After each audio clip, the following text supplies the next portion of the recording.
The time having arrived, I call this meeting of the Brockton School Committee to order and ask you to please join me in the Pledge of Allegiance.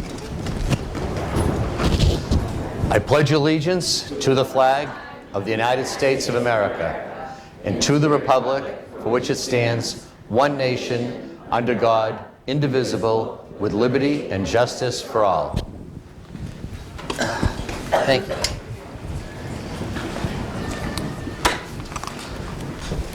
Okay, it's nice to have a crowd with us tonight.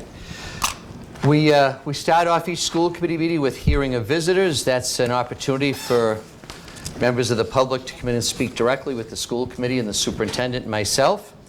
There's a sign-in sheet prior to each meeting if you'd like to speak to us, and tonight nobody signed in. So we'll move right on to the consent agenda. Our consent agenda is a block of pretty routine business that's put together as one block of business to expedite keeping the meeting moving along. If any individual members of the school committee would like any of the items in the consent agenda to be taken out for separate discussion, we will be happy to do so. So at this time, I'll ask members of the committee if they have an agenda item that they would like taken out of the consent agenda. Mrs. Sullivan. Letter C. Letter C. Got it. Anyone else? That's it? Okay.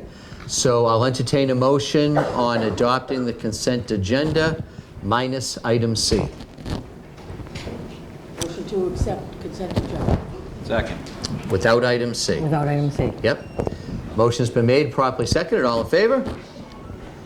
Approved. Thank you. On item C, Mrs. Sullivan. Okay, I was just wondering, because it says 45 students are going, but it doesn't mention how many chaperones. There are 4. 4 chaperones? Because there's only 2. Yeah, there's always 4. It's Mr. Coughlin sets this trip up through my office every year. This is probably his at least 15th year doing this trip. And he always has 4 chaperones. I always provide the bus for the kids. Last year, unfortunately, it had to be canceled due to a bad weather day. But the kids usually go have a great time. So that has to be a misprint. He always brings 4 chaperones with him. All right, thank you. Okay. You're welcome. Would you like to make a motion? Okay, I'll make a motion to accept item C, the field trip for the science department, from the consent agenda. Okay, we've got a motion on the floor. Second. Seconded. All in favor? Approved. Thank you. So at this time, I'll turn the meeting over to Deputy Superintendent Thomas for the superintendent's report on teaching and learning. Thank you, Mayor. First, I want to invite and welcome the Brockton High School swim and dive team here this evening to be recognized. I want to ask Coach Zachary to come up, and I'm going to hand it over to Coach Policino, thank you. Coach Policino and Coach Zachary, come on up to the microphone, please. Welcome tonight. We want to welcome all the students from the Brockton High Swim and Dive team and the coaches, and I want to hand it over to Vice Chair Minicello to recognize the swim and dive team. We welcome you here tonight. Well, we wanted to congratulate the coaches and certainly the swim and dive team. You gave us a very exciting year. One thing I can just tell you, and I think all the parents, there's a lot of parents here from that were certainly supporting all of you, is this was such a special team. It was a team that really supported one another.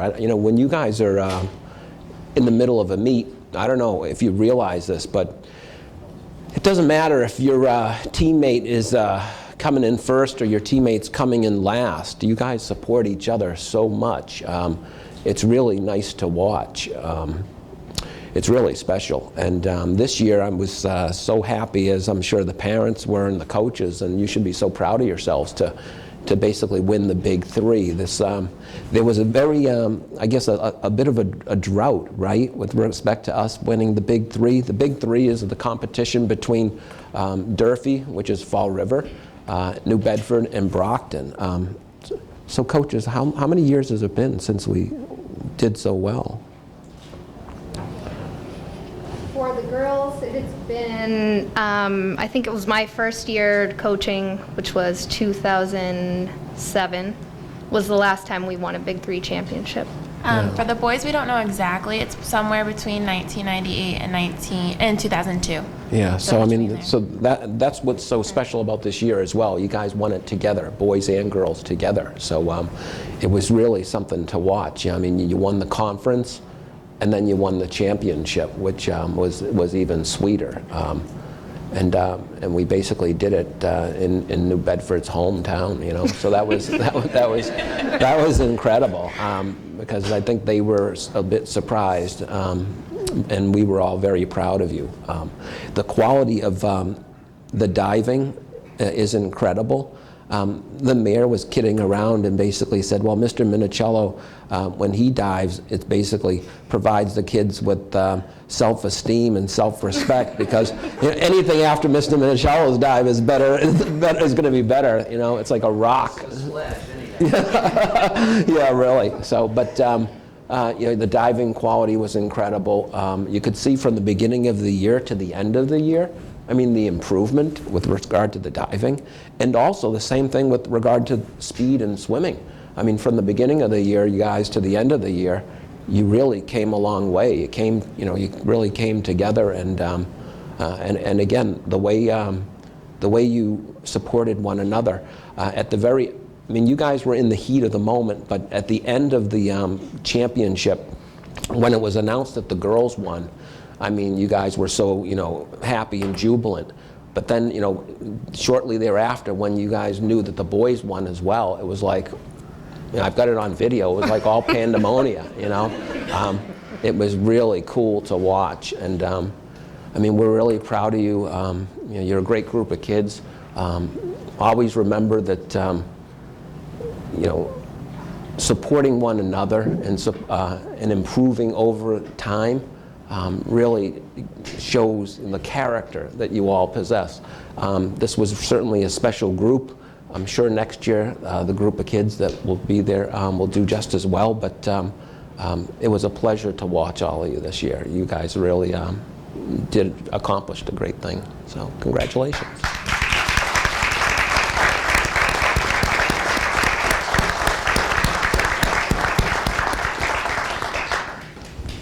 You want to come up for a picture? Try to come up with the mayor for a picture. This will be good. Yeah, why don't you? Okay, yeah. Why don't you, the mayor and Mr. Thomas, go up for a picture with the coaches? That'd be great. Thank you so much for recognizing us tonight. It was a long time coming, and they worked extremely hard this year. This is a great group, many of them from before the 4 years. So thank you very much. And can you just, Coach Zachary, just talk about how some of these swimmers have progressed when they were little through the program, that, you know, in terms of, you know. So most of our swimmers have come up through our age group, Brockton Community Schools program. Raise your hand if you were in Brockton Community Schools program. So they've been here a long time. It took a long time to get here. But some of them were little. I asked them every year, when are you going to be in high school? I know I rushed some of them, but yeah. And we also have with us a legend at the high school, and that's Claire Childs, who yes.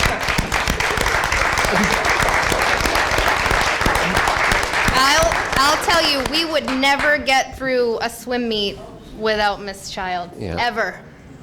Yeah, and Yes. we can't Thank forget you. Mr. O'Neill. You And know, Mr. O'Neill. He's always there as well, helping out this group and the team. So we have some very great support behind this team in terms of experience and talent, and you know, I think it all came together this year. It was so much fun to watch. So. She trained me as an administrator. There you go. My first year. Yeah, she's the best. Yep, We the want to best. say thank you. We were treated to dinner tonight for our celebration, so thank you. You're all welcome. You're all very much welcome. So, all right. So much.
We'll send it to the group. Thank you. Got it? Thank you so much.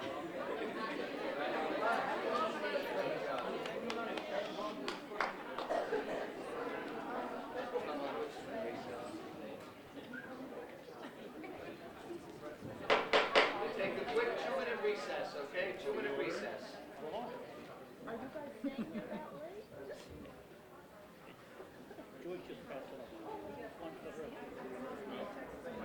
Here you go. What is it? Oh, there's 2 here. Yeah. Oh, there's 2.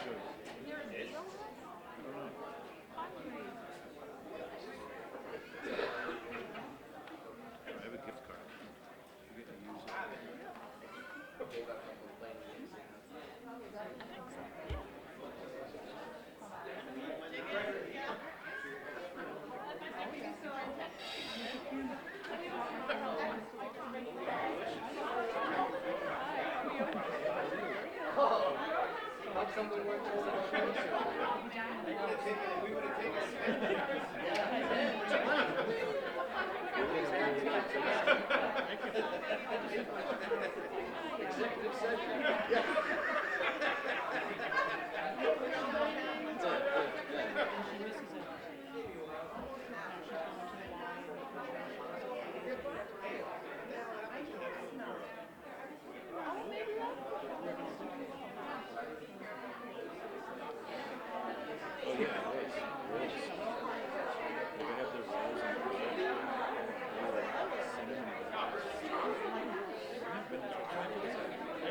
Congratulations, Jessica. Nice job. Yeah,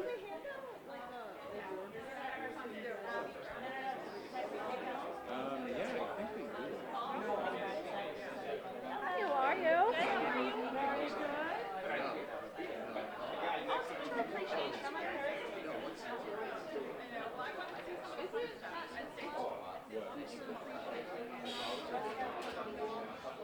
Should be every day, but I don't know.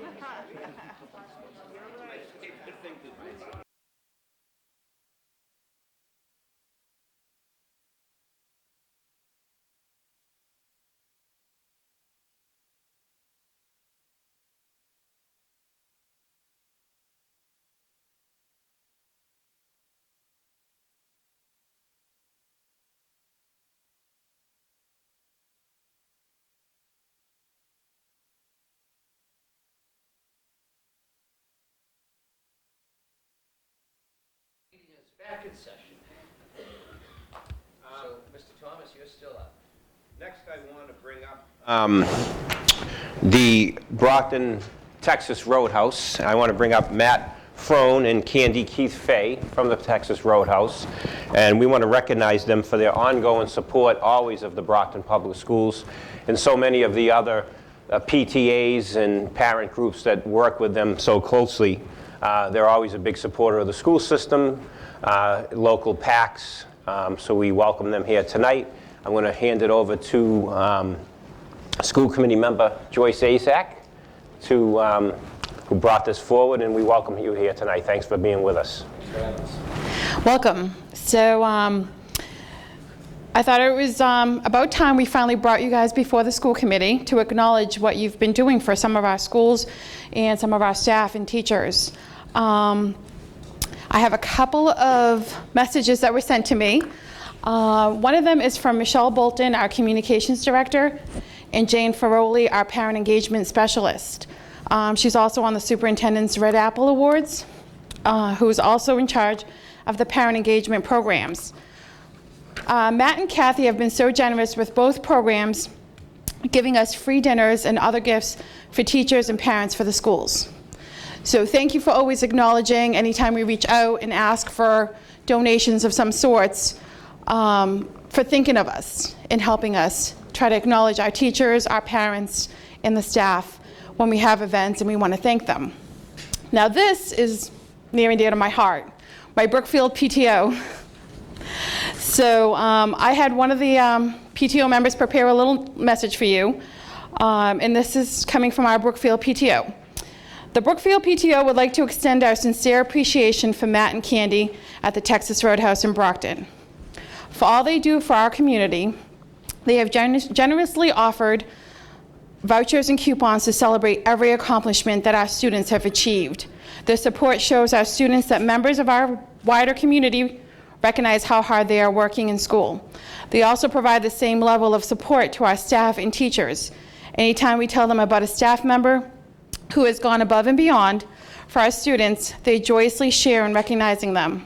We are so very grateful to have met Matt and Candy and to have such a wonderful community-minded business within our community. So I've attended fun runs, I've attended different fundraisers at the Brookfield, and you know, Texas Roadhouse has always been a #1 supporter, helping us acknowledge the students. So I just want to say thank you, and I know there are so many other schools that I wish they would take part of what you're offering. You know, bring them in for dine-in nights and things like that. So if you can just mention a few different things that you offer some of the schools, and tell us a little bit about this specific Texas Roadhouse, which is in Brockton. Thank you all. Texas Roadhouse is very community-minded. We're at the Brockton location, and the Brockton schools obviously are, you know, one of our #1 priorities. We know that there's a shortfall in the schools, and we want to help you guys. You know, we have school supply drives, we do backpack giveaways, but we also offer fundraising opportunities like our dine-in nights where, you know, the Texas Roadhouse belongs to your school that night. I like to call them spirit nights. We ask our staff to dress in your school colors or your school t-shirts or whatever you have. We decorate it in the school colors. We really make it a big deal. We want you to feel like that you are the priority, that you are in our hearts. We want you to have a good time. We want you to know that, you know, we appreciate you. We do gift card fundraising. I do a couple of funky little things that other places don't do. I have a jail and bail, so you can put your principal in jail and have them raise money throughout the community. You know, we're just always just trying to look out.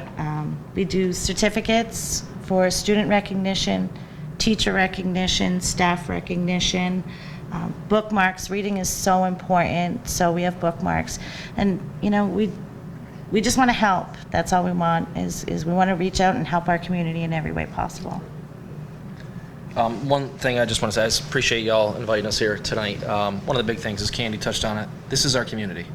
Roadhouse is a big company, but we're in Brockton. This is where we will be, and we plan on being and plan on staying. So whatever we can do to help through the programs, I know Candy handed out some stuff for y'all to take a look at, but we're open-minded too. All right, something's not working, something's working. Some for the Brookfield School might not work for another one. So please go back, let everybody know that we're willing to try different things, try new things to help out the community. We're here for a reason. We want to be here. We're in Brockton. We love the city, so we want to make sure we're helping out and staying a great community partner. All right. And Are you a BHS graduate? I am. So it's wonderful that she's giving back. And I'm a Keith, so I'm born and raised in Brockton, class of 1985. And I like to just let everybody know, you know, we're not a one and done. If the school needs us one week and they need something else the next week, we're not a one and done company. We are fully invested in our community, and, you know, we just want to be here for you, okay?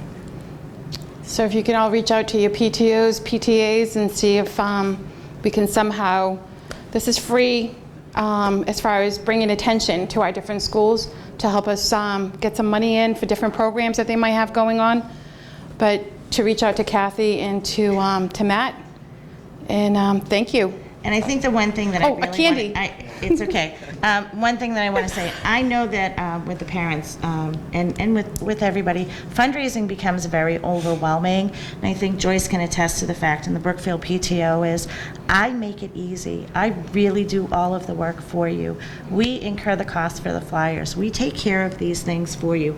We're not going to ask you to take money out of your pockets to promote your fundraising. We take care of that for you, and I do it happily and often, and we just want to make it easy for you. So I implore you to definitely reach out and have people talk to me, because I'm always available.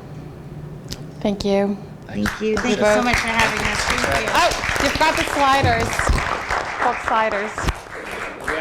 We have a certificate for you. Yep, and they also have some pork sliders that they brought in. Oh, I'm good.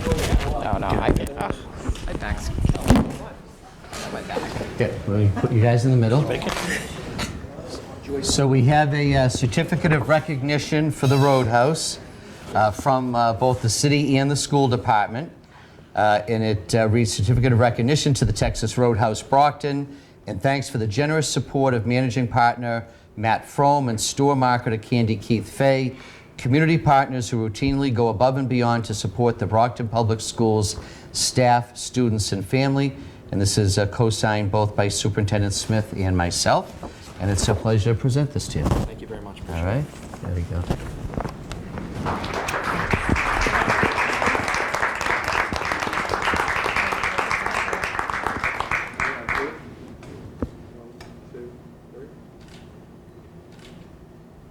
Got it?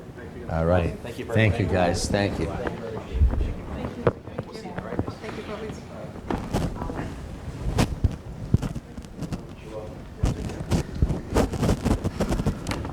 So even though we got to give you a plug before you go.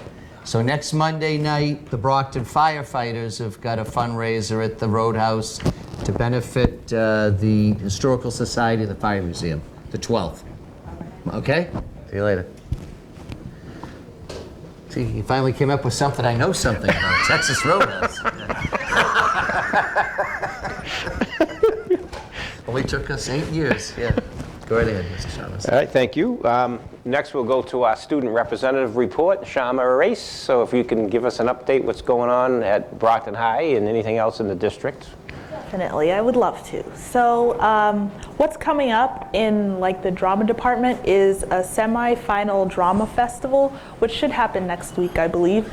And also, we've been talking a lot about what happened in Florida in school, and I know Student Council and Peer Mediation organized a presentation for 6th period on March 14th instead of doing it earlier in the morning, since we do have so many people at the school. And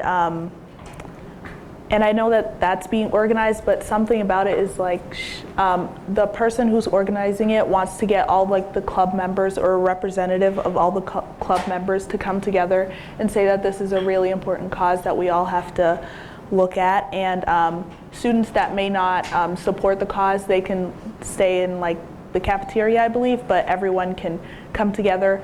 It's either on the field or in the auditorium. Not sure yet, in the field. And also, on that topic, we did have a moment in class to kind of talk about it, talk about safety in the school, and that was really helpful. But what I really liked was that in the clubs that I'm a part of, almost every teacher said, oh, let's take out time to talk about what you guys feel need to be talked about, voice your opinions if you have any on the topic, and just so they can reinforce how to make us feel safer in the school, which I thought was really good. Also, there has been an apprenticeship offered at Brockton High, which is the first of many for with Massachusetts Life Science Center, and it's kind of a entryway into doing lab work in for people who want to pursue science as a career. It's a paid apprenticeship, which is $500 in the end, and I believe it's around 6 weeks, so it provides students a way to learn the basics of being in a lab, like the pipettes and the swabs with the bacteria and all the fun stuff in the brand new science lab, which is fun. And it can also open doors for you to get a summer internship at probably in Cambridge. They have different locations, but with Massachusetts Life Science Center, which pays around like $3,000. And it really helps you if you do want to go into science careers. It helps you because you already have experience in the lab, you know what to do, and it's not like your first time.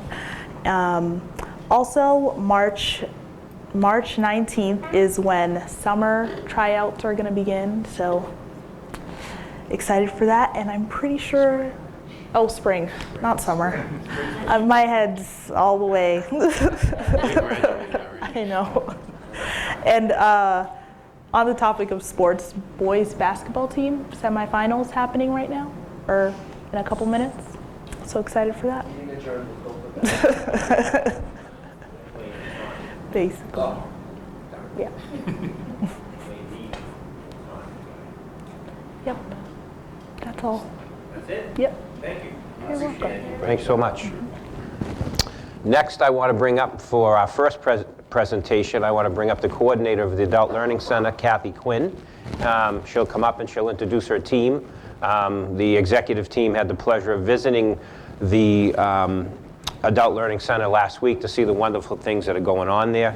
I also want to commend the city, the mayor, the school committee for the continued support of the Adult Learning Center. That's something that's always been important to Brockton, for the community.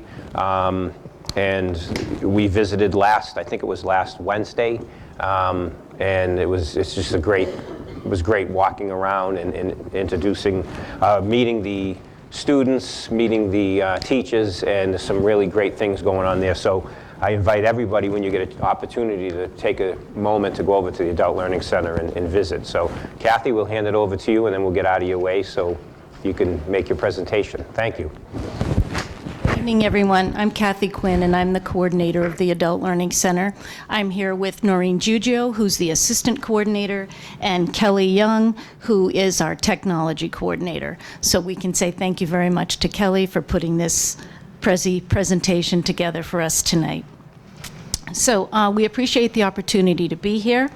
I'd like to begin by acknowledging the support that Mayor Carpenter, Superintendent Smith, Assistant Superintendent Thomas, the school committee, and Claire Childs tonight, who is the chairperson of our advisory board, is here to provide us with support.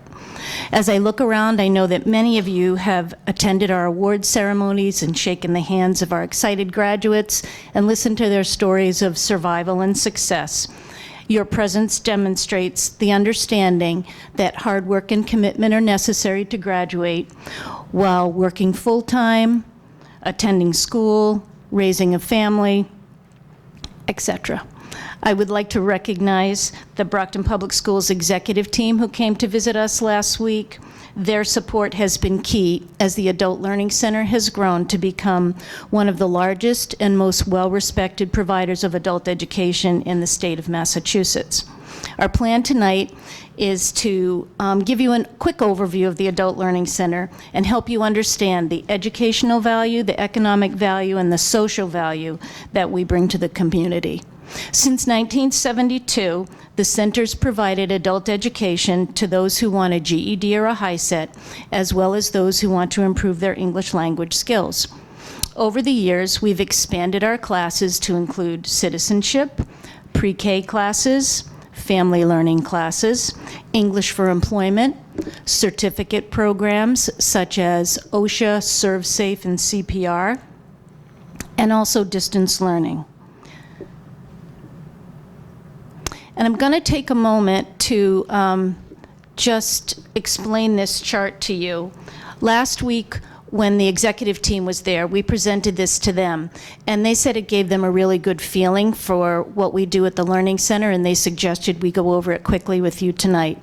So it's basically a flow chart of from when a student starts at the center, which is down at the very bottom, to when they graduate and go on to college or training programs.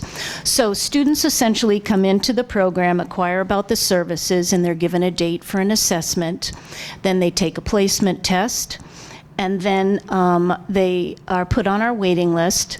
When an opening arises, they're placed in class, and then they go to one of two pathways. They either go to our ESOL pathway, which is on the left, and those would be students who want to improve their English language skill.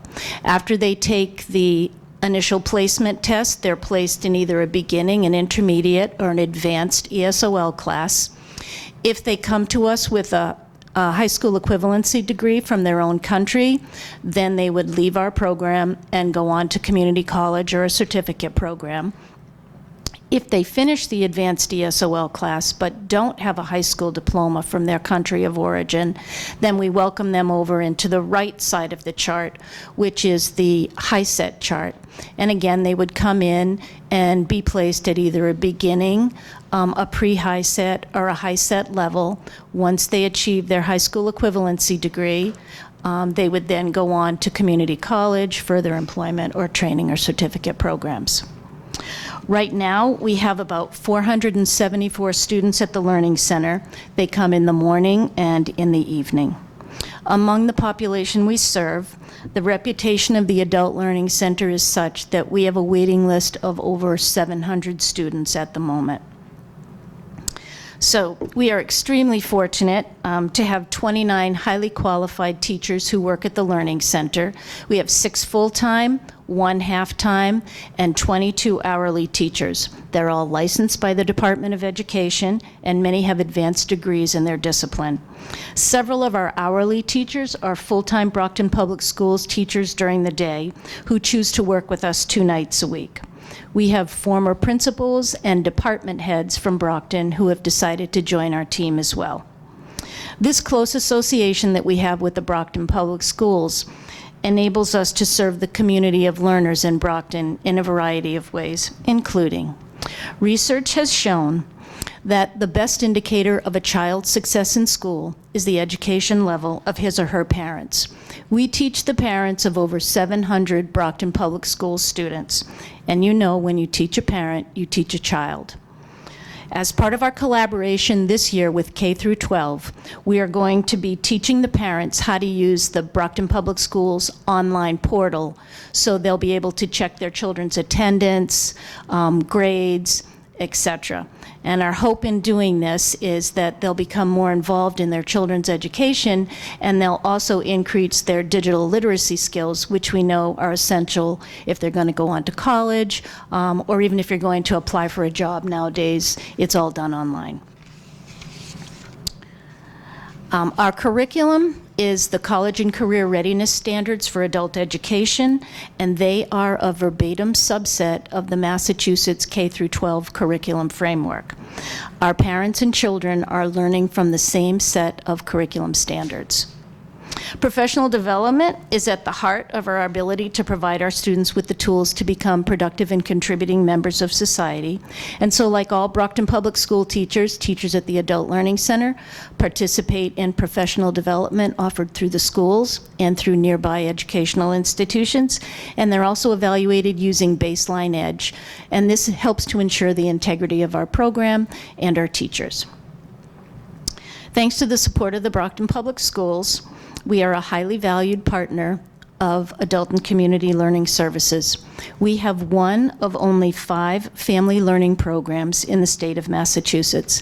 And one of the cutest things during our day is seeing these pre-K children in our building. They bring life and energy to the staff and to the building itself. Their parents attend school 4 mornings a week. They leave school to go home, prepare dinner, and work the 3 to 11 shift and get up and do the same thing the next day. So our students are nothing if not industrious. The advent of the Workforce Innovation and Opportunity Act has placed a renewed emphasis on workplace education, which became a priority once again when a portion of the adult basic education funding was transferred from the Department of Education to the Department of Labor. So one of the most exciting ventures for the Adult Learning Center began when we received an integrated English literacy and civics education grant. And through this grant, we've been able to offer concurrent contextualized education in the healthcare field.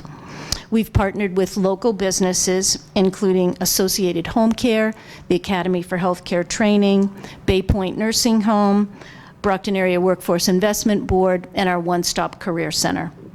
27 unemployed or underemployed students at the center became certified home health aides and are now gainfully employed. Our first CNA program began in January of this year, and the students should finish in May, take the exam, and hopefully become contributing members of our community before the summer is over. We've also requested money from the Department of Education to partner with Massasoit Community College to offer an ophthalmic assistant program in the fall of this year. It's an excellent job training program with high employment opportunities and a very substantial starting salary. So we're keeping our fingers crossed that we receive that funding. So not only are our students busy getting jobs and attending classes, raising children, and caring for their aging parents, but they're also making time to contribute to the community.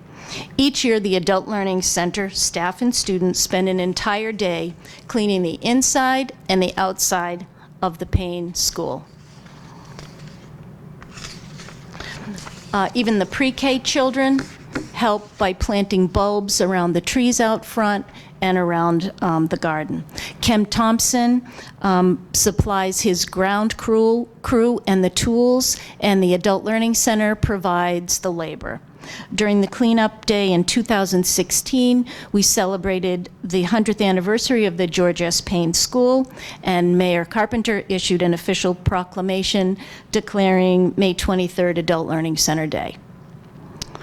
So you will be proud to know, I hope, that the Adult Learning Center maintains Tier 1 status with the Department of Education. Tier 1 status is awarded to programs with the highest level of performance in the state. Programs performing at this level receive increased flexibility in terms of their funding and also less oversight of the day-to-day operations. In FY17, Brockton Adult Learning Center was one of 5 programs in the state to receive a perfect score on their mandated performance measures. So hopefully you've seen through this overview and the materials that we provided in those red packets that we are in fact delivering educational value through the programs and the classes that we offer, economic value through the job training programs and the job placements that we make, and social value through our contributions to the community. We believe that Brockton is better because of adult education, and we stand very proud to be part of the Brockton Public Schools. We are a community that takes care of people from pre-K all the way up through adult education. So I'm going to turn it over, and Noreen's going to give you some more details, and then Kelly as well. Thank you. Good evening.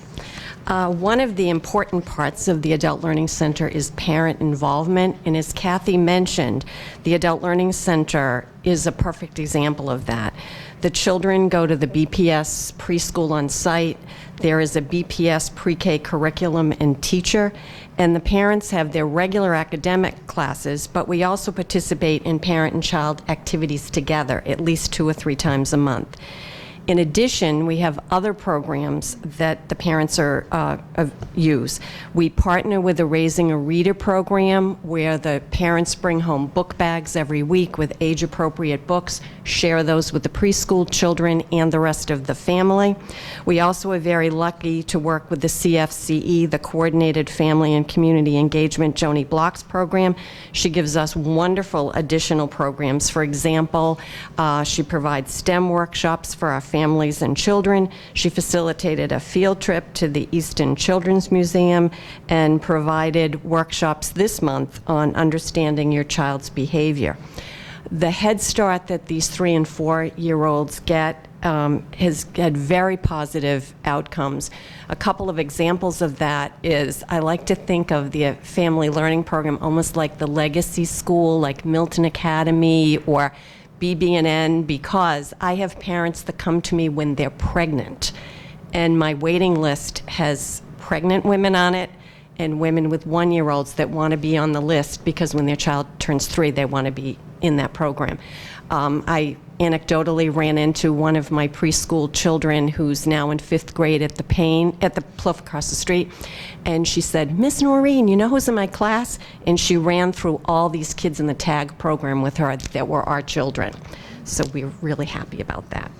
In addition to the family learning program, we also have a family connections class, and that's for parents of school-aged children. So the children aren't on site, but they have a regular academic program, but we also try to supplement role-playing parent conferences, how to read the newsletters, what does that form mean that you got home that you're not really sure what it means. So we want to make sure that they have that support. We also have a terrific volunteer program. The volunteer program has been in place for over 30 years at the Adult Learning Center. Statewide, most adult programs have volunteers that stay for 1 or 2 years. We have volunteers that have been with us for 20 years, most people 5, 6, 7 years. They supplement and enhance the classroom learning and do one-to-one tutoring or also work as classroom assistants. Some are retired teachers who bring years of expertise and experience to our students. Some come from the business world and bring their expertise to our students and contribute their insights, their experience. We also have a great new program that we're really happy about. It's an exciting new program that was initiated just this past school year. It's the Ambassador Program. We're all aware of how overwhelming it is to come to orientations or come in to register for class. We're dedicated to making all of our students feel welcome, and in order to achieve that, we started this Ambassador Program. We have a group of students who volunteer their services to translate and to welcome new students. We have ambassadors from all major language groups, and these ambassadors volunteer their time to make students feel comfortable. We have students that come in the morning and the evening to help, and this program has been a real success. And these students are so eager to help others and share their experience and certainly make the process of coming in more welcoming. Civic education is an important part of the Adult Learning Center's mission. We have citizenship classes in the mornings and in the evenings, in the fall and in the spring. Students prepare for their citizenship exam, for their interviews, and the teacher helps them fill out the application for citizenship. And we also encourage our students to be involved in the political process. We set up computers at election time so they can check their polling places so they know where to vote. We help students register to vote. We empower students to become very active in civic affairs, and the students make calls to legislators when the funding for adult ed seems in jeopardy or funding for their children. I'm sure some people here have probably gotten floods of phone calls from our students. Advising and support services are provided as well. We're trying to help students navigate the systems they need to navigate to be successful. So we have educational counseling, advice for colleges in the area, programs, costs. We bring in speakers from Massasoit Community College, Bristol Community College. For a number of years, we bring students to a program called College for a Day, where they can go to a community college, go to attend classes, and then find out what programs are available for them. As Kathy mentioned, if we have a student, we have a number of students, they were lawyers, doctors, architects, nurses in their own country. They're here for English proficiency, but they have credentials that aren't translated. We help them translate those credentials so that they can go on to do what they're destined to do. We also provide community agency referrals in terms of housing, immigration, legal services. It really isn't enough for a student to just get a high set or a GED or become fluent in a language. The goal of our advisor group is to assist the students to transition to employment, to transition to job training, or transition to secondary education. We also have a lot of community involvement. We have a full range of services. Our adult learners benefit from programs and speakers that come to the Adult Learning Center. The fire department comes and does fire safety for the preschool. They also speak to the adults about fire safety, carbon monoxide, where you put where you have the safety routes for your way out of your home in case of a fire. The police department has sent officers to speak about traffic and driving safety, how to become aware of signs of gang involvement or drug involvement in your children. We have representatives come from Wingate at Silver Lake and Associated Home Care to talk about careers in healthcare. And personal health is an issue for our adults. So we have speakers come in, for example, to speak on mental health, depression, domestic violence, heart health, prostate cancer, diabetes. We have Walgreens comes and gives free flu shots. We also have had blood pressure screenings. We give nutrition workshops in conjunction with UMass Extension, and we have a very strong partnership with the Justice Center of Southeastern Massachusetts, who gives us immigration workshops and updates, which really are vital to our community. We also have connections with DTA, the Mass Commission for the Blind, Mass Rehab, Creolis Unidas, the Parent Information Center, Good Samaritan Hospital. We have a class that's been going on for years at the Career Center, at the Career Works, where we have an English for Employment class that helps students get jobs and write resumes. And these partnerships really add to the academic program, because not only do we want our students to grow academically, we want them to reach their full potential as a family member, a productive worker, as a citizen. So Kelly's going to speak to some of the programs. Let's switch. Thank you. Good evening. I'm Kelly Young. I teach English to speakers of other languages at the Adult Learning Center, and I split shifts, so I teach in the morning and in the evening, and that gives me a little flexibility. So I end up teaching certificate courses. The Department of Elementary and Secondary Education is really big on stackable certificates, because Kathy talked about WIOA, but a big part of creating a workforce is credentialing that workforce. So we try to get our students as many credentials and resume boosters as possible. These students have completed the OSHA 10-hour general industry, and we collaborated with another department in BPS to offer this at no cost to our students. We also offer ServSafe. The students do pay for this. It's $15. The food handler course, you really can't work in a kitchen in Massachusetts without this. Not just restaurants, but we have a lot of students that are dietary aides in nursing homes and our schools as well. CPR. So our students, we pick a few classes every year to try to switch it up so no one is forced to learn CPR year after year. But they love it. It's a great class. It ends up being about 6 hours, and if at the end, if the students choose to, they can pay for the Red Cross certificate. I believe it's $5 or less.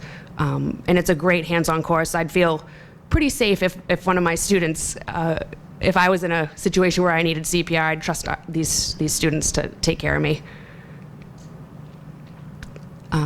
So stackable certificates of the home health aid and CNA program that we have going is a great example of stackable certificates. They start as personal care assistants, homemakers, personal care assistants, home health aides, supportive home health aides, and then CNAs. And these courses are taught, it's concurrent contextualized curriculum. So there's a nurse teaching the content, and we have a teacher teaching the language the students need to really master that content and then take the state licensure exams, because again, we're trying to get them credentials.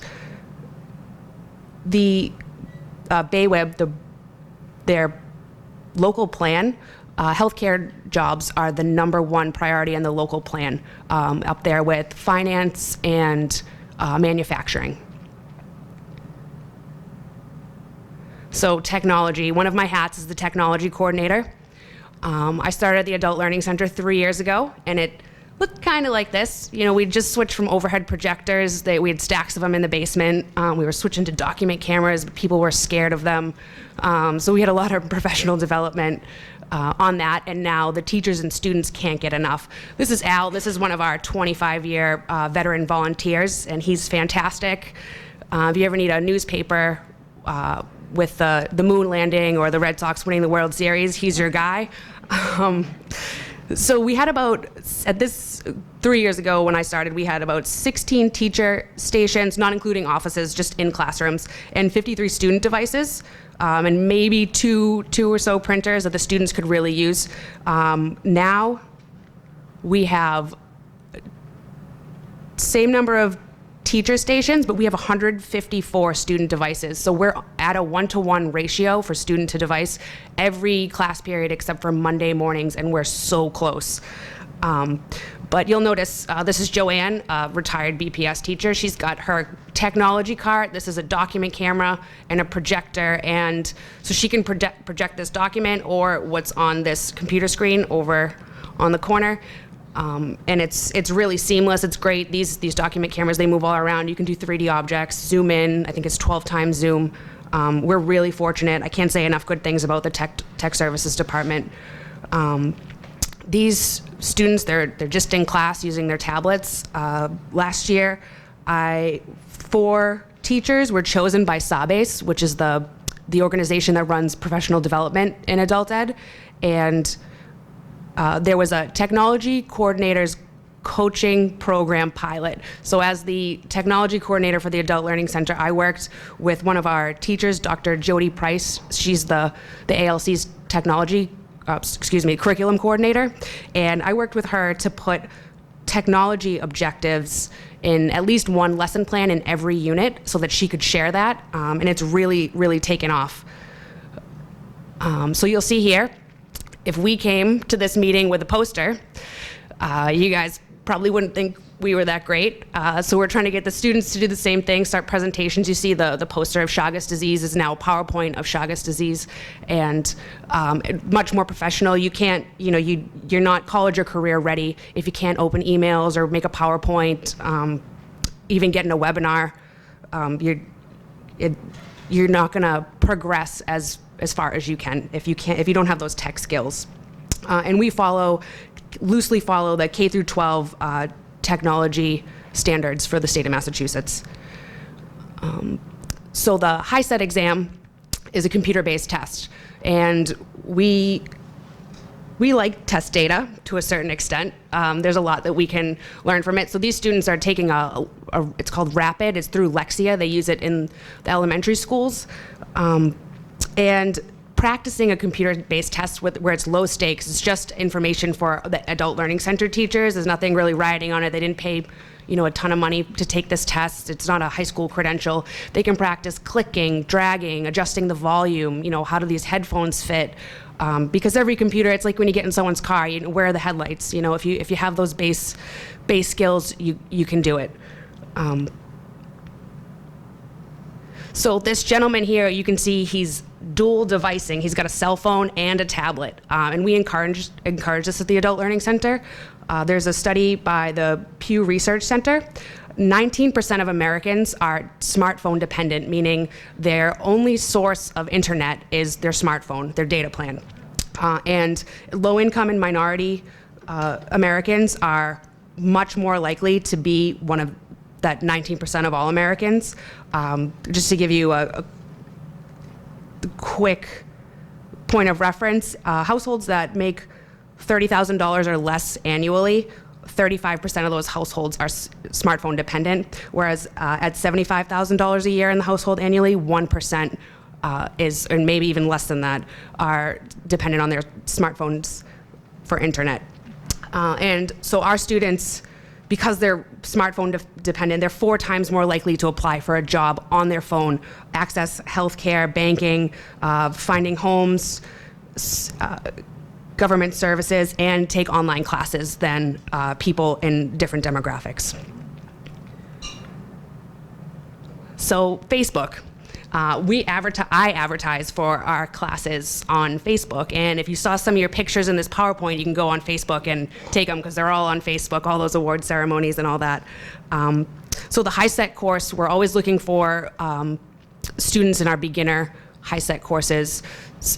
We advertise, we like to celebrate students. We love to celebrate when students graduate or have a major accomplishment, get their citizenship. But we advertise job training in the community, our other classes, like the English for Employment, citizenship. Our students get priority, but we do accept new students. Also, community events like the Brockton Public Library and Massasoit often have art exhibits or authors speak that our students might not hear about if it wasn't for our Facebook page. And everyone's favorite, school snow days and delays, we share those as well. So our assessments, that first one, Lexia, the logo is the one we purchased just for data to inform our teaching. The owl, that owl is the mapped, and that's for the people who are on the track to get their high set. The bottom two little logos are for English language learners, the Best Plus and the Class E.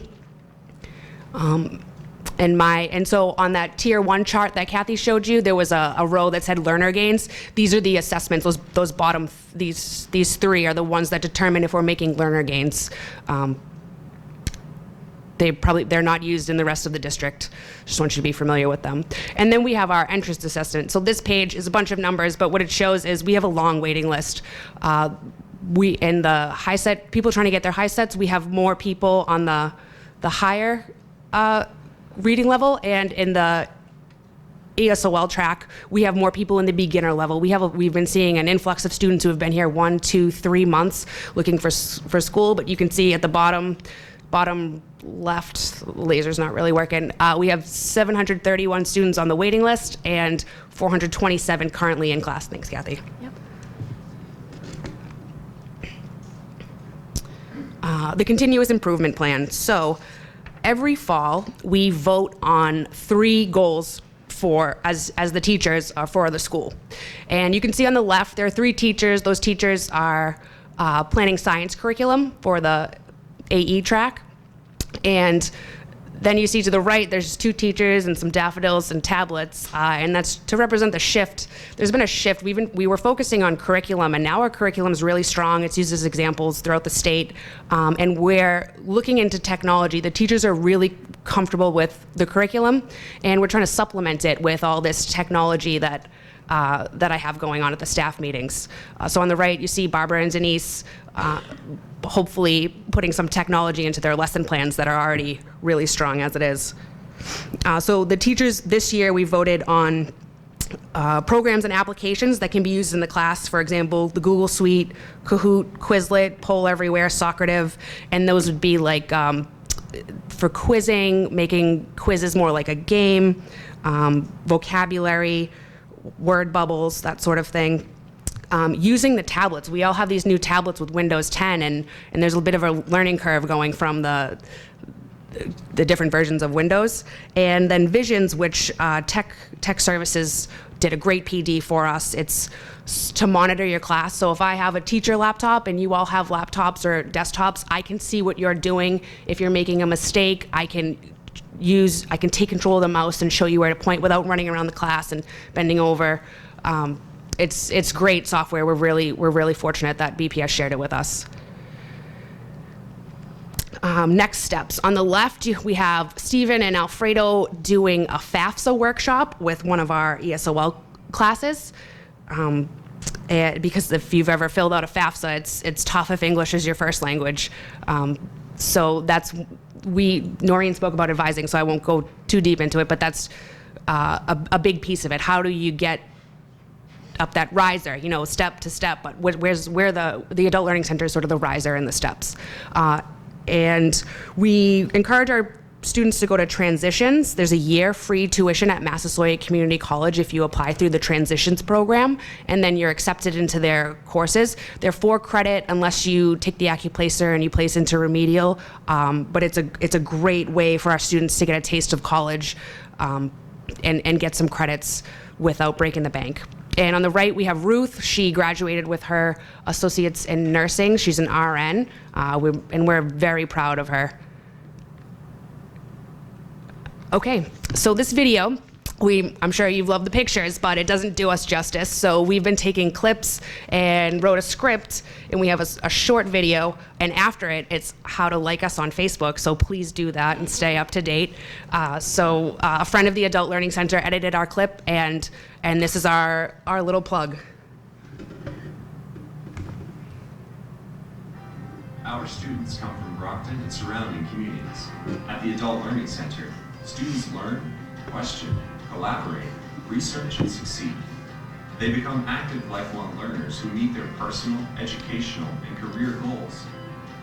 Education enables our students to determine their own future and to take an active role in shaping their community. For 45 years, the Brockton Adult Learning Center has offered a nurturing learning environment that is respectful of students' cultural identity and responsive to the changing needs of our students and community. Our programs provide vocational training and career information, as well as assistance in helping adult learners transition to employment, job training, and post-secondary education. Our staff, advisors, and volunteers help each student reach his or her potential. The Adult Learning Center, 45 years of service to Brockton's community, building a better Brockton. That's it.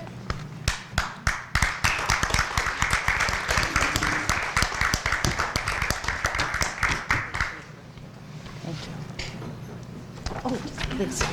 One quick question.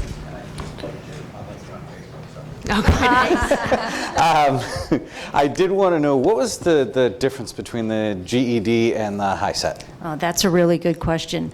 Years ago, it was called a GED, and then we think it had something to do with funding. Pearson came out with the HiSET, and everybody switched to the HiSET, and now the GED is back in fashion. So now students have an opportunity to take the GED or the HiSET. Is there really a difference? Is there a difference in the two of them? Do you want one over the other? Does it matter? Well, it doesn't matter. They're both recognized, but on the GED, there are some short answers, and there's a little bit more dragging and dropping with the computer than there is on the HiSET.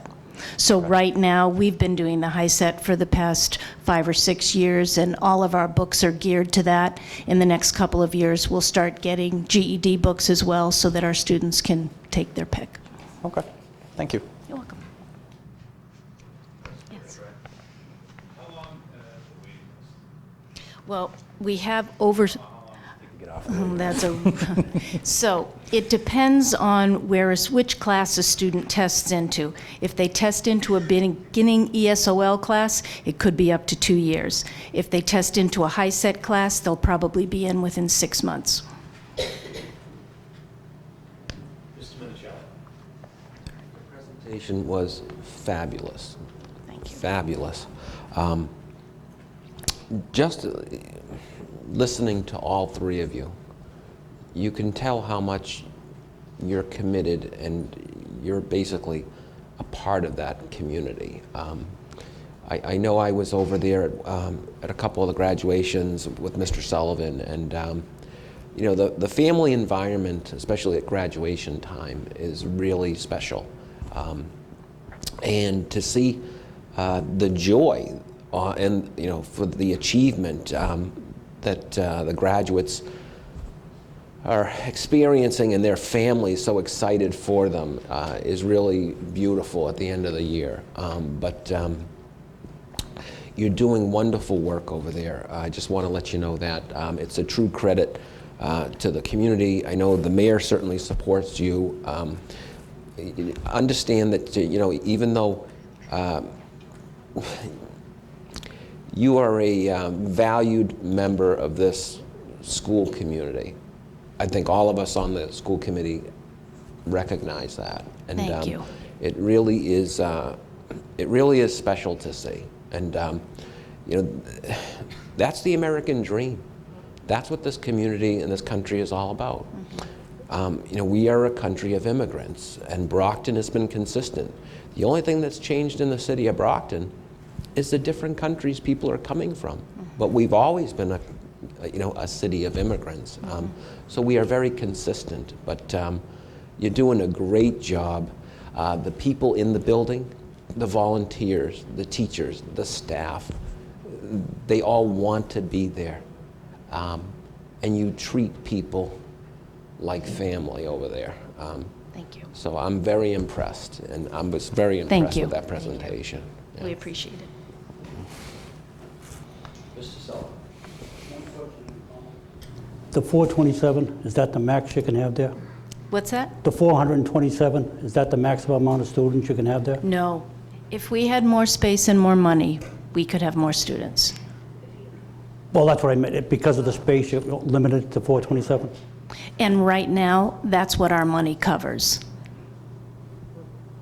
And the comment I had was, I've been there for a couple of graduations, and it's so pleasing to go because these people, I know they work all day, or some work all night, and they're like fitting it in between. It's not like the kids in high school here, and they have kids at home.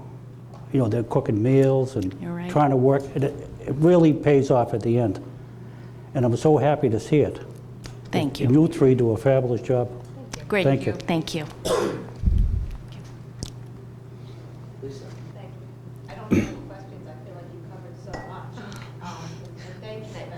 But I do want to say that it was eye-opening on how much you do as really a community outreach. And I think that's a big part. And clearly, you have great hearts that this is, you know, you're not just providing them with an academic education. You are helping them with some real valuable skills. So that's going above and beyond. And I certainly want to thank you for that. Thank you. Thank you very much. Thank you. You're welcome. Thank you for All right. having us. Thank you.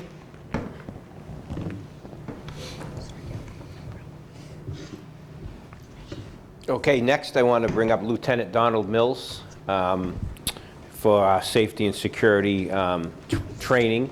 I just want to, before Lieutenant Mills starts, I want to go back in time a bit and go over some of the things that have been done in the school district over the years for safety and security. I think in light of obviously the horrific shooting, another school shooting in Parkland, Florida, Brockton has always been above the curve, and I want to also, and the mayor and Mr. Minicello can chime in because they were on the school committee at the time when Lieutenant Mills was brought over, and I know a lot of hard work was done between the school committee and the city council at the time to add a lieutenant to the Brockton Police Department staff. Before that, the person who was in my position was actually running the school police, which was not the best way to run a school police department with fully trained officers who are armed. And so I wasn't the best person to be running the police department. So I know Mayor Carpenter and Mr. Minicello were a big part of that. Back in 2010, Lieutenant Mills was brought over to command school police. Followed by that, in 2011, we received the REMS grant, Emergency Management Grant, which was $300,000, which helped with a lot of our training, the emergency charts, the go kits. And then in 2013, Lieutenant Mills and I worked very closely with Michelle Streetmeyer at the Brockton Police Department, and we were able to get the $500,000 COPS grant, which really did a lot for the system as far as door locks, lighting, the fob system that we have in the, we're able to get away with a lot of keys. Now teachers and staff have to fob their way in and out of buildings like I do with IDs. We added a lot of cameras, exterior lighting. Was able to provide training for Lieutenant Mills, who trained not only the school police, but also a lot of the Brockton police officers in active shooter training. So those are the things that have been done throughout the year since 2010. And again, a lot of that had to do with the training that has been done with principals and the staff, the teachers, the cafeteria workers, the custodians, the administrative assistants. And Lieutenant Mills is going to show you some of that, the training tonight in the presentation he does for parents, and I'll talk about the parent forum that's coming up as well after the after Lieutenant Mills's presentation. But I don't know if the mayor or Mr. Minicello wanted to jump in. I'll just say this quickly. The mayor and I years ago recognized that we had a very valuable resource here at the Brockton Public Schools, and that was the arm of the school police, and that we wanted to back then improve the force, have professionalism in the force, and we knew that we didn't live in Mayberry here in Brockton. And even in places like Mayberry, you have horrible things happen. I mean, in Connecticut, in that well-to-do suburb. We saw what happened there. So years ago, we discussed this together. We recognized that we wanted to have a very professional and well-organized wing of the Brockton Public School being the school police, and that we needed a professional. We needed law enforcement to bring it to another level. And with the cooperation with the city side, the schools, we did not want to give up control of the school police. But we wanted the cooperation and relationship with the Brockton Police Department, because they are the professionals. And we were fortunate to get certainly Lieutenant Mills, who has basically done a great job. And every year things improve, training improves. The district, we cannot unfortunately plan for every single horrible thing that can happen, but we can at least say to ourselves, we are always looking over our shoulder to try to prevent something bad. Every year we want to try to get stronger. We want to, we brought in the cameras at each one of the schools. We brought in the locks. We had a consultant go around, the school system in this building, showing us vulnerable points. Again, we cannot and will never be able to plan for every single horrible contingency, but we're better than a lot of other communities. We're certainly not perfect, and we can always improve, and Lieutenant Mills will tell you that. Times change, methods improve, but we need to keep our kids safe, and if we can't keep our kids safe, then what the hell are we all doing here, So it's a priority. It's always been a priority for the mayor. It's a priority for this school committee. It was a priority for the past school committees. We have to do what we can do in this crazy world, So I'm thankful that we have a professional like Donnie Mills, and we just pray to God that our kids are going to be safe and our staff is going to be safe. So I think it was just a little over 8 years ago, right before I went on the school committee for the first time, we had a shooting incident on the steps of the gym here at the high school. And it was a real eye-opener. I think it was a wake-up call that as we debriefed and looked back at that incident, that we were not prepared at that point in time, and that we had a lot of work to do. And as Tom mentioned, a lot of great changes came out of there. The school committee was very involved working with the superintendent to put an emphasis and make an investment in student safety and security, and bring in an outside consultant, seek out some of the grants that Mr. Thomas mentioned. And the reorganization of the school police was a big part of that. And this model that we have now of having a Brockton police supervisor, in this case Lieutenant Mills, at running the school police, it's significantly increased the level of professionalism and training, and it's worked out really well. I think as I just, in the wake of Parkland, listened to some of the families here in the city, we've got a really tough budget coming up this year, and it's going to be even tougher than last year, I think. But in light of that, I still think we're going to have to consider some investments around student safety. I don't think there's a parent of our 17,000 some odd children who doesn't think that student safety should be our number one priority.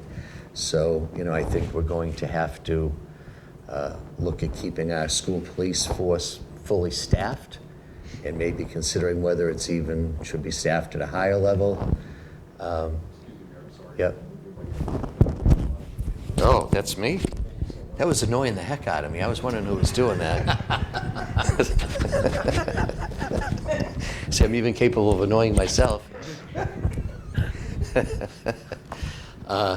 That's much better. Yeah.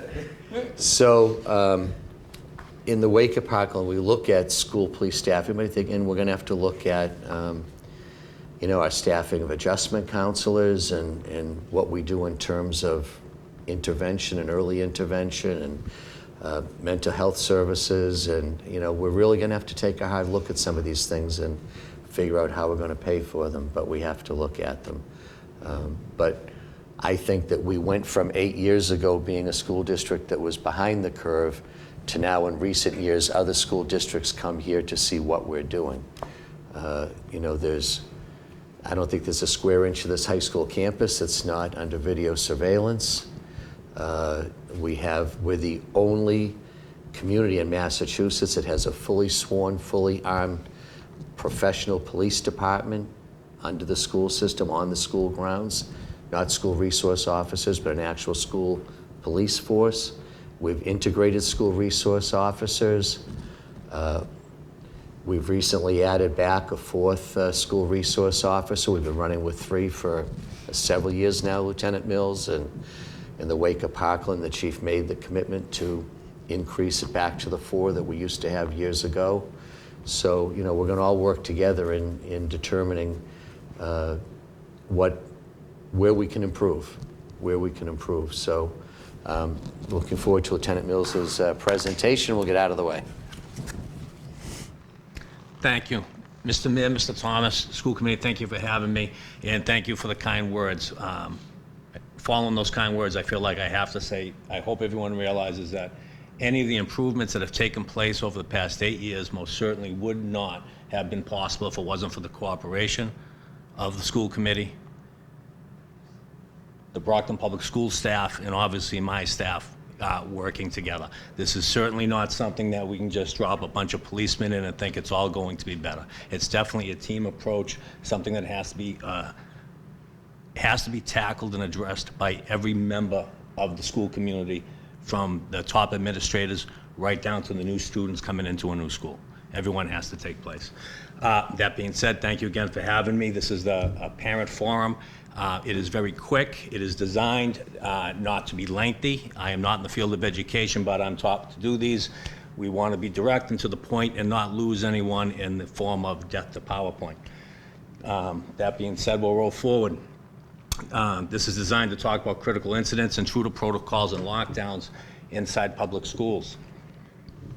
Okay, we have to believe that reality. As Mr. Minicello said, this is happening everywhere. It's happening in cities, it's happening in rural communities. We are not exempt. We need to understand it most certainly could happen here. There's a large number, it's 18,000 something I believe we're up to now, students in the school district, and they're all dependent on the professionals, the teachers in these buildings for guidance and protection. Parents drop them off here and assume their child is going to be safe for the day. Whether they're a senior getting ready to fill out college applications and decide which one they're going to go to, or they're entering school for the first time as a kindergarten student. But it's not really new to it's not really new to public safety, is it? How did the fire department address this years and years and years ago? Fire drills. No one panics at a fire drill anymore, right? They're commonplace, they're necessary, they're free from fear, and they occur all the time. The fire service has been extremely successful. There hasn't been a student that died in a fire in school since the 50s. I believe it was 1958, it was a Catholic school in Chicago. And again, if the fire alarm went off right now, no one in this room would panic and we'd all know what to do. That's what we need to do in the form of safety drills. We have to understand there's a mindset. We have to train ourselves, our educators, our professionals in the building, and our students, and understand that these have to be taken seriously. It's not, let's do something for a drill. We have to train in the event of a real world event. An example I just recently gave was during a fire drill, no one ever sees one floor of the school evacuate and just say, okay, we'll simulate the other students would have evacuated. No, during a fire drill, the whole school evacuates in an orderly fashion. All the steps are made by the staff members that work there, and it's inspected by the fire department. That is something we have to get into the habit with these. Unfortunately, they're happening all over the world, and they happen quite a bit. They don't make necessarily the news the way Parkland did, because they're just not, they're small numbers, they're not quite so large.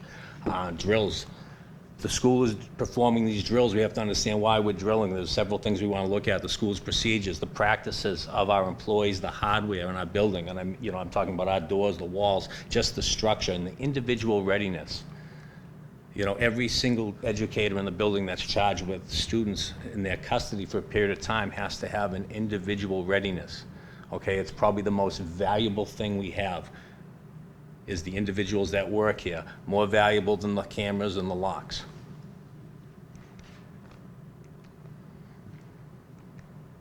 Okay, people are going to do what they train for in a crisis. Everyone has a fight or flight survival reaction. Some of them may not know what it is until they're put into that situation.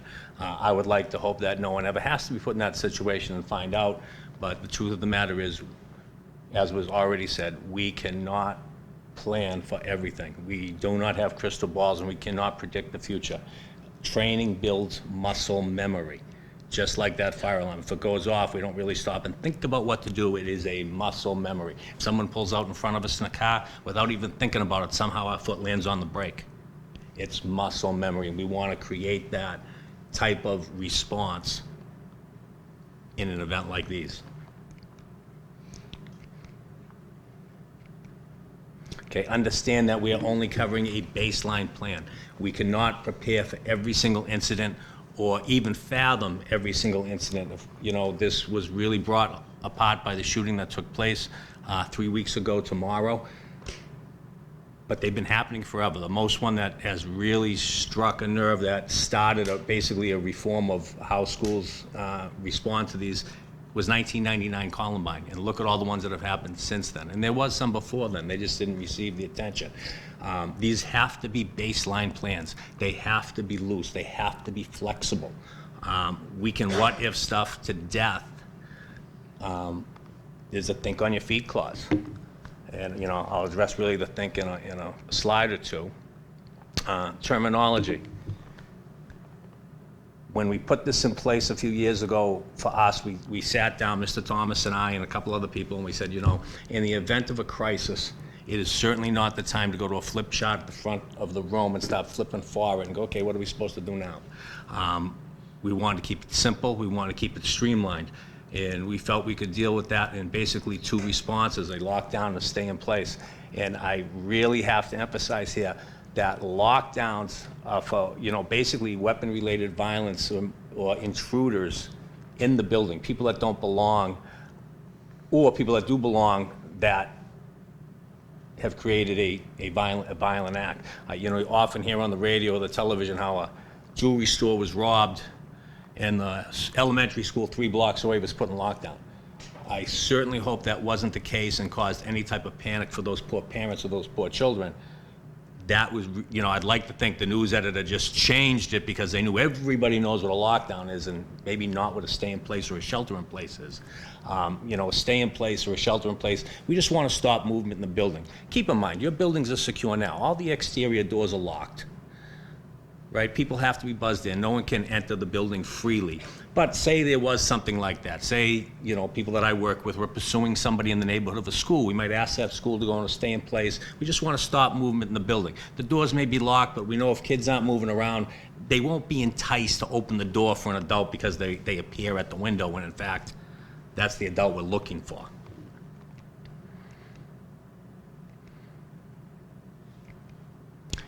When it comes to training the teachers, we are more than happy to assist with that, and I've gone to almost every school, I believe, and have given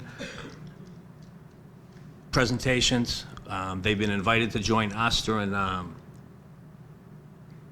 the winter recess and spring recess was when we do our active shooter training, the police department. When it comes to the students, it's after these drills is the perfect time where the teachers should take some time to teach the kids that they have. They're the perfect at age-appropriate instruction, whether they're small children or high school children. Okay, the whys are not necessarily, always necessary. I understand we live in an information age and everybody thinks they have the right to know everything, but sometimes parents and adults just have to say because I said so. And we'll explain it to you the best we can when that time is appropriate. Think fire drills. It's not hard to, no one looks for a lot of explanation there anymore, right? Commonplace, necessary, they're fear-free. They happen all the time. Lockdowns. If there is an intruder in the building, this is the Department of Homeland Security big thing. Run, hide, fight. I think they followed the KISS acronym, keep it simple, stupid, okay? If there is an intruder in your building that doesn't belong, or weapon-related violence, because let's face it, many times the people that commit these acts, they did belong in the building. They just lost it for a minute and decided to do something atrocious. Run, hide, fight. Think. What I stress to all the educators here is just like us and every other human being, what are we capable of doing? We're capable of processing information rather quickly and making the most reasonable and prudent decision we can at the time based on that information. If you hear some violence, some gunfire, and it's down the hall, what's the right thing to do? There's a side door right there, and we hear, you know, there's a door to our left, and we hear the noise coming from the right. It's time to get out. Big thing is think. Think, think, think.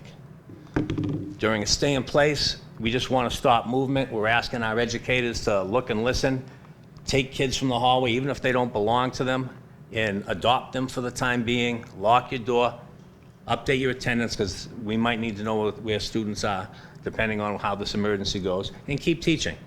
Keep the kids calm, explain to them that, you know, there's a problem outside the building. That's why stay in place is in. Sometimes a stay in place would be appropriate in the building, especially in, say, the elementary school age. Imagine, if you would, that there is an adult visiting with the principal, a parent, and unfortunately that parent goes into cardiac arrest and EMS has to be called. Stay in place is a great thing to be called, because now we know no students are going to move around, and, you know, no one probably wants to have a small child see that EMS come in and have to put this person on a backboard and get them out to the hospital. And then once the person is on their way with fire and EMS, they can clear the stay in place and everything goes back to normal. Even the teachers themselves don't need to know at the moment why their building's been put in stay in place. So run, hide, fight in the event of a lockdown. This is what came to us from the Department of Homeland Security. They say if you're in direct contact, have a clean escape plan, get out. If you're not in direct contact and you hide and you're able to secure your area, that might be your choice. And as a last resort, because let's face it, folks, this is a threat inside the building and it has to start somewhere. What if it starts in the room you're in? As a last resort, and you can't run, your life is in danger, you fight. I mean, I hate to say it, but these students and the paid staff, none of them gave up their rights to liberty because they entered the school. You know, these things happen. Again, teachers need to have the confidence that they're able to make these decisions, and they have the support of the administration and the school committee, that if they decide to run or if they decide to hide, that they're going to be supported, because I cannot tell them in any instance which is the right thing to do. Some people firmly believe if they think they can get out, they can get out. The only thing I offer there is this, especially in some of these bigger schools. You don't know why the school was put in a lockdown, but it was. You don't hear anything, you don't see anything, you don't smell anything. Well, folks, I know we're safe in this room right now. Do we necessarily want to go down the hall and down the stairs and walk right into somebody? We might not. And that's where we get into securing your room. Should you decide to take refuge, what are you doing? You're not doing what first came out 12, 15 years ago, locking the door and hiding under a desk, right? And we talk about this with the teachers. Are you, especially with your older kids, because you can elicit them for help, are you moving furniture in front of the door? Are you taking your belt off or your pocketbook strap and using it to tie off those doorways, the doorknobs, to a hard, solid, fixed object? In addition, are you barricading the door, blockading the door, taking the extension cords off the AV cards? Anything in that room you can use, even if it means, don't get upset at me, but if it even means damaging a book to make it a wedge that can be jammed under that door, just any way to make it harder for anybody to get in. These are all things people have to think about, and every single teacher should be thinking about their personal plan based on their environment, their classroom, their position in the building, where it's located, what type of resources that they'll have. Okay, Obviously, these can cause anxiety, another reason why I hate to see it used when it shouldn't be used.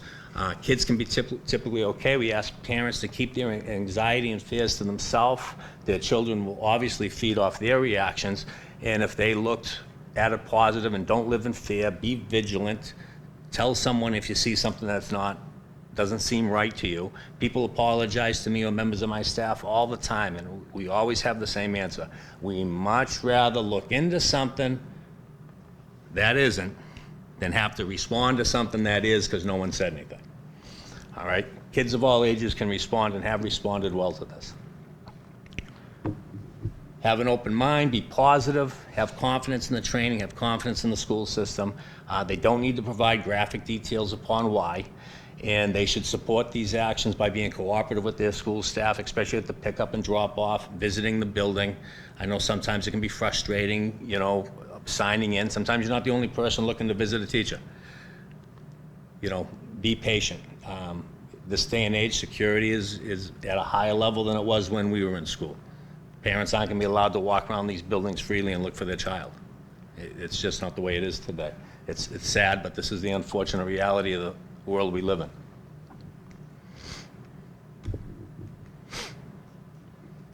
In the event of an incident, parents, please do not go to the school. You will be turned away. There will be another designated area for you to pick up your child. You'll be reunited as soon as possible. Listen to the radio, news stations, the internet news enterprise, because there will be notifications as to where to go. What will we use? Depends on the day, it depends on the school. I am sorry, no, we cannot tell you what our plans are. You know, there is a reason public safety procedures are exempt from public record. We can't tell people where they can do more damage. The sad part is that usually these perpetrators are current students, former students, current employees, former employees, or parents. And we ask them to stay off the cell phone. I know everybody's on the phone. We always tell the teachers in schools when they train the kids, please try to get your students not to use their cell phones. In an event like this, there's going to be a lot of public safety response. Not all of us can talk on the same radio frequencies, and we do resort to cell phone usage. Should the towers be jammed because everybody wants to try to call somebody about this incident, it could hamper our ability. Thank you. Yes?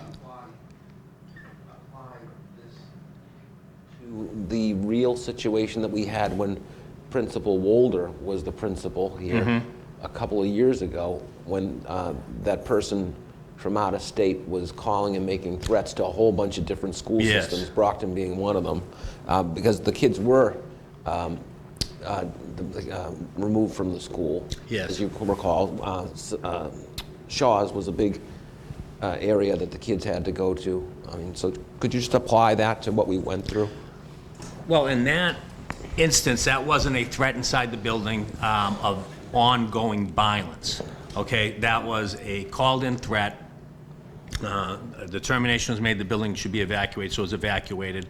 We basically, now keep in mind, the students didn't even make it to class that day. They were all in the cafeterias or in common areas. That was that early in the morning. So they basically told half the building to go to one location, be in the stadium, and the other location we commandeered the baseball stadium. And from there, as we were starting to come up with reunification, we realized we're dealing with young adults who often drive themselves to school or walk themselves to school. We can pretty much dismiss them and just make a call at parents that these are kids that could be on their way home. Some parents may not have liked that, or I think that was a good idea, but the truth of the matter was more students were just leaving on their own to get out of Dodge. But as I recall, parents were trying to come up here, parents were trying to contact kids, but I thought from your perspective, things were pretty well organized in terms of the orderly dismissal of our students. The kids got out great. I mean, and that's the thing people have to remember. There's 4,000 students from freshmen to seniors up in that building. I don't think we had any injuries that I recall. It was a couple of years ago now. I don't think we had it. If we did, it was someone sprained their ankle. There was nothing serious. Everybody got home okay by the time the day was over. I thought it went extremely well. Yes, we had a bunch of parents that did try to come up. In that instance, although I don't recommend it, I'm just going to be honest with you, a past incident, it wasn't as problematic as a situation like this. Why? It was a bomb threat. Had that been a bomb that went off, can you see where it would be a lot different if those parents are trying to come? Meanwhile, they're in the way of all the emergency services trying to come in. If you go back and look at some of the camera footage of Newtown, Connecticut, where parents parked on both sides of the road and you had these ambulances trying to get up, and you can see they're driving at like 15 miles an hour, just trying to maneuver in between the cars that were parked and abandoned for parents to rush up. And trust me, I'm a father, I understand that is a natural reaction. Sometimes we have to fight those natural reactions and think about the big picture, and you would hate to think that, well, I'm there for my daughter, and it was your car that actually blocked the ambulance that your daughter needed. We really have to, we have to think about these, we have to plan. Even parents have their own personal plan. There's nothing stopping any of these parents that telling their kid, if you have to get out of the building and once you're out and you get separated from the teacher, you go here. That's where I'm going to look for you. It's 2 blocks from the school.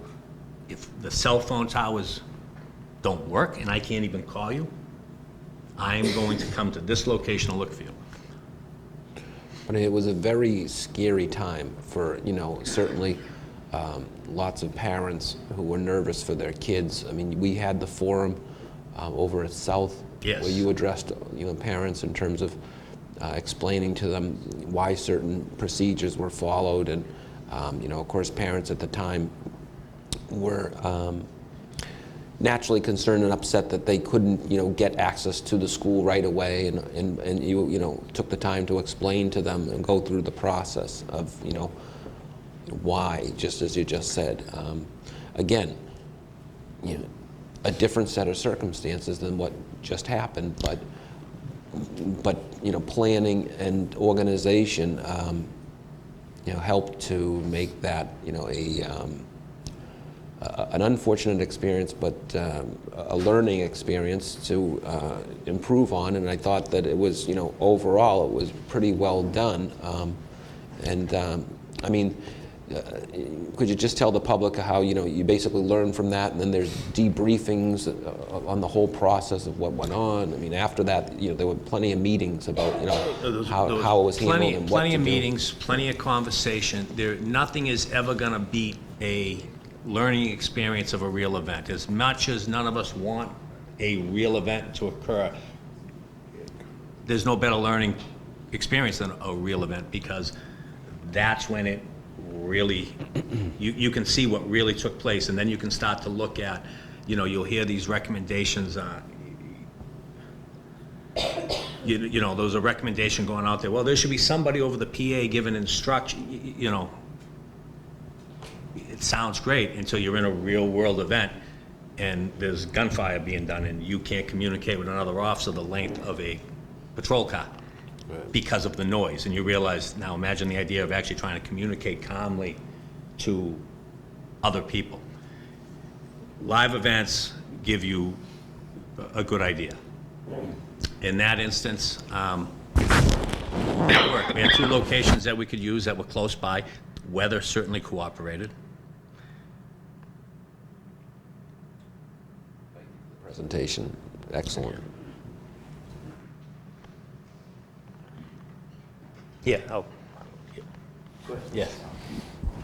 So during a lockdown, parents wouldn't be called at all? During a lockdown, if the school goes on a lockdown, parents would not be called. As a matter of fact, the phones wouldn't be answered. Okay. That's the procedure. During a lockdown, everybody participates, to include the staff. The principal themselves is told, and I do think this is the area we have to get with our drills, because right now we do drills with them and they are side by side with us. I think moving forward, maybe next school season, we need to get into where I don't just send one officer to do a drill with the supervisor, I send a couple of officers to do the drill, and everybody participates, because the truth of the matter is, again, learning from real incidents. Do I really want the principals to do that? I don't want to be responsible to drill a principal into a muscle memory that if this happens, they're going to walk the floor and start checking doors and get themselves possibly killed. And more than that, if they get themselves killed, every principal has what we call keys to the kingdom. All these doors these other teachers are going to lock, they're going to give up keys to. So I think moving forward, we even with drills have to look at everybody participates, to include the top administrators in that building. So on one hand, we tell them not to answer the phones. On the other, they shouldn't be there to answer the phones. They should be escaping or locking down somewhere.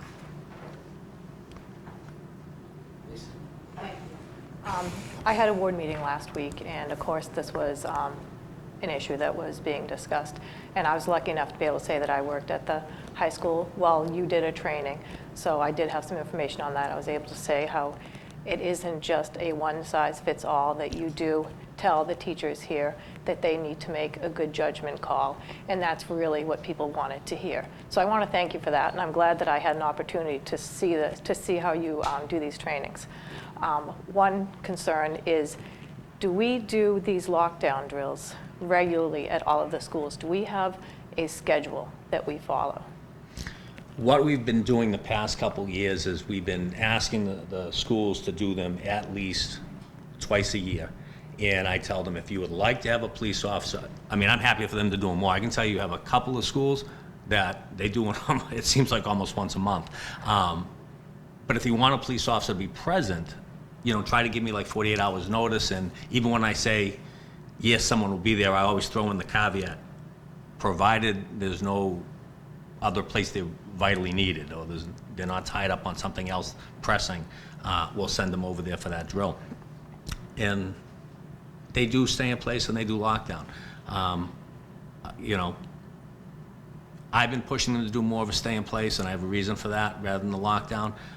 It's something I'd like to address moving forward, to do more lockdowns, but to do more lockdowns, it's going to disrupt the school day just a little bit longer.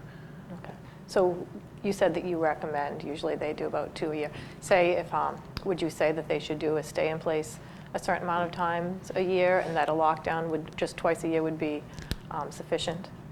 You can never, well, it has to be reasonable. You can never, there are some people in the training world, you can never not train enough, and that is certainly valid. But on the same token, you don't want to push it. A big part of this lockdown, again, doesn't go into the parent forum, but it goes in with the teachers and it goes in with the students. If the school is placed in lockdown, a stay in place is one thing. Listen to the PA, it's all clear. In a lockdown, there is no all clear. A lockdown being cleared is face-to-face. Me and you, the administrator, going door to door and taking them out of the lockdown. You want to remain real. You want to be real and you want to be meaningful. Certainly never want to turn these drills into the car alarm. Let's face it, you're walking across the parking lot from the supermarket, no one cares that the car alarm's going off. You want this to stay relevant. So a few a year would be great. You don't want to overdo it. You don't want to overburden something. You don't want to panic people. It's just something that people should be very mindset of. Great. Thank you very much. You're welcome. Thank you.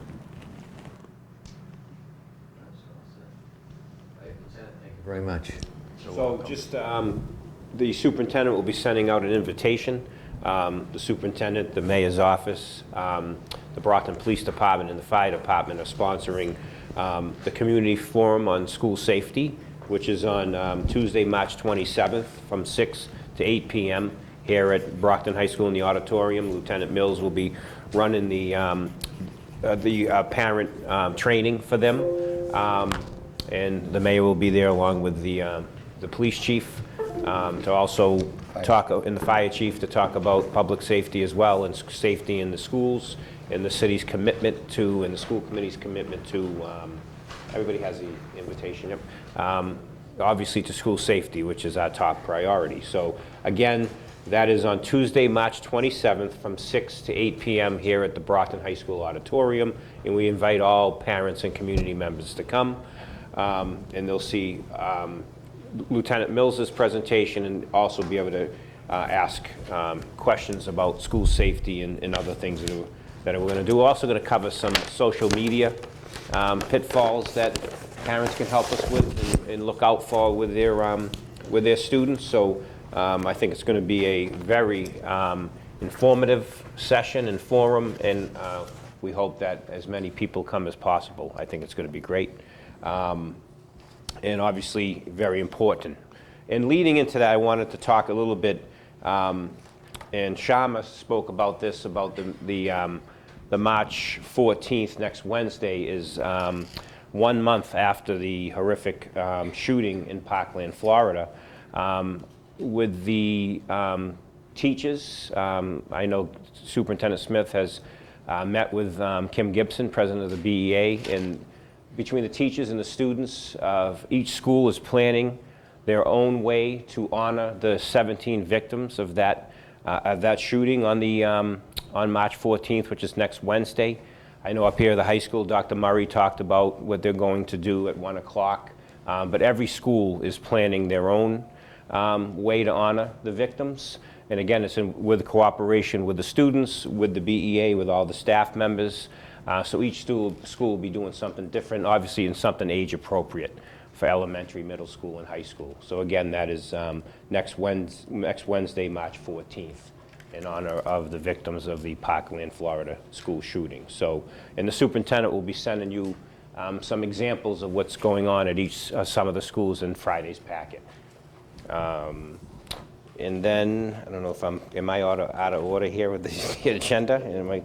And then I want to thank the mayor, the DPW, the fire department, the police department for the help that they gave to the school system over the last Friday, Saturday, and Sunday, and yesterday.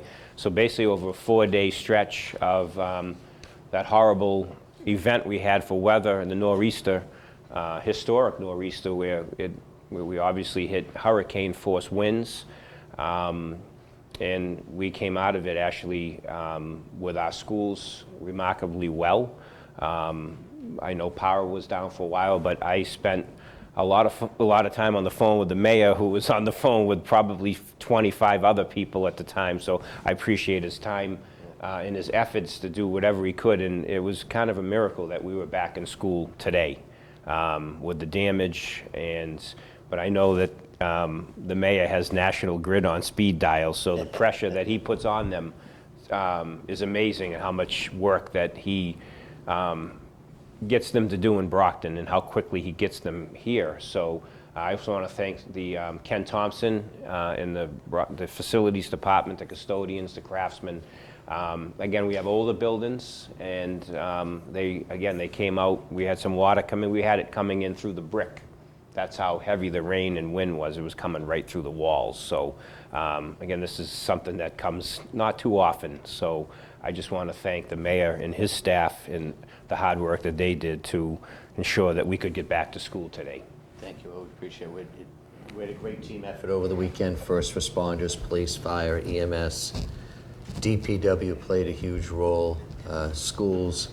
We did have issues at a few of the schools. I think we probably could have got open for Monday, and our concerns weren't as much immediately directly with the schools, as our concerns were more about conditions for the students getting back and forth to school, with a lot of key traffic lights out, still storm debris along the sides of a lot of the roads. We thought an extra 24 hours, the city would be a lot safer, and I think it was the right call. And we've got some more weather coming tomorrow, so we'll figure it all out again.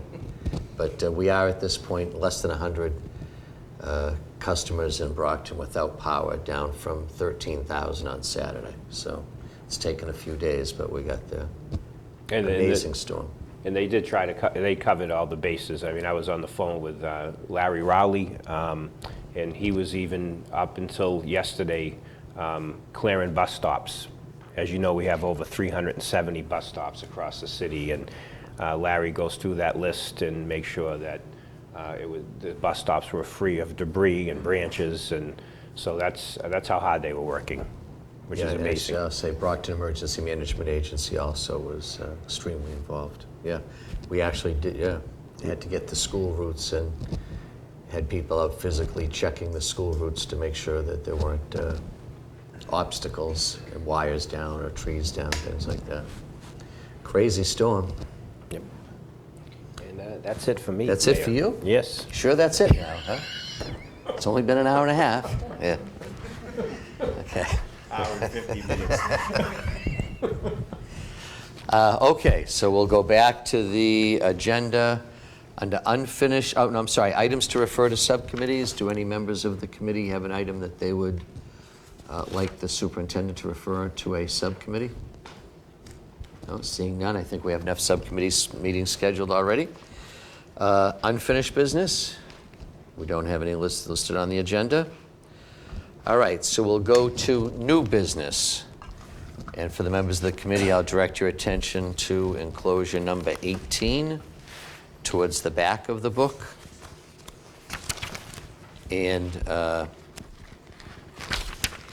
this is a state disclosure form. It's a conflict of interest disclosure that's been submitted by Deputy Superintendent Thomas that seeking the, I think the best way for me to word it would be the school committee's authorization for him to participate on the negotiating team with the BEA. He has a family member who's a member of the BEA, and he's disclosing that publicly and has filed the form. And the school committee has the option to authorize him to continue in that role on the negotiating team, or we have the option to determine that he's conflicted to the point that he might not be able to execute his duties properly. These are pretty common forms. I just had to file one recently when we were in negotiations with the police department, because I have a family member that's a police officer. It's a pretty routine disclosure, but it's important in terms of the public's right to know that there is a potential conflict. My own personal take on this, for what it's worth, the BEA is a very large. Kim, how many members do you have of the BEA? Okay, 1,277 members. I don't believe that anything's going to happen in negotiations that would benefit one individual member of that 1,277 any more than would benefit any of the others. And I'm comfortable with Mr. Thomas to fill that role, but I'll open up the floor for any discussions, questions, or comments. Mr. D'Agostino. I'm also comfortable with Deputy Superintendent filling this role. Great point that you made, but also I'm comfortable enough with his integrity that he wouldn't let his personal, conflicts interfere with his job duties. Okay. Ms. Plant? I'd also like to speak out in support of Mr. Thomas. We've gotten to know you pretty well since our time on this committee, and I think you always make the decision that is best. And I absolutely trust your judgment in this. Okay. If everybody's good, we'll entertain a motion. I guess the motion would be, Tom, you can help me with this a little bit, to accept the disclosure and authorize Mr. Thomas to be a member of the bargaining unit? As a member of the bargaining unit, yeah. Okay. So I'll make that motion. Okay, so the motion's on the floor. Do we have a second? Second. Made properly second. All in favor? Unanimous? Wanda, would you please have the record indicate that I cast a vote also? Okay. So we're going to go. One more item? I haven't said the. Oh, yep, I have one too, but go right ahead, Mr. Minichiello. Made by our trustee CFO that with regard to finances, that there's a request to close the budget at this time. So I'll just read to you a motion that I'm going to put on the table. In an effort to conserve funds to help supplement the FY19 budget, we'd like to make a motion to close the FY18 budget to any discretionary spending effective March 7th, 2018.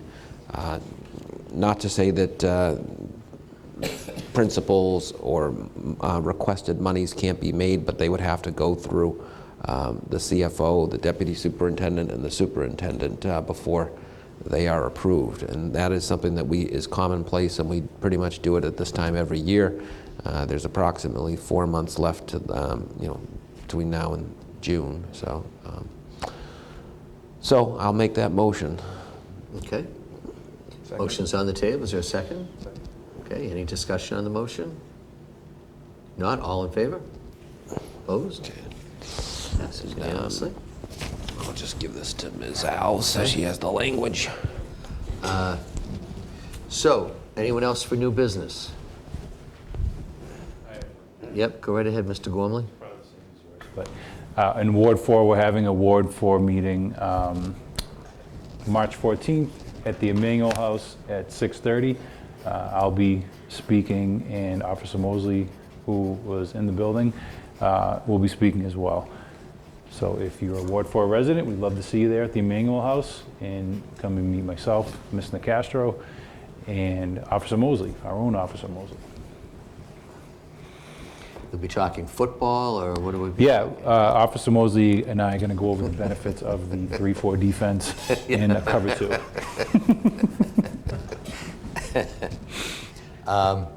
Great, thank you. March 14th, 6:30, Emmanuel House for a Ward 4 meeting that will include Mr. Gormley.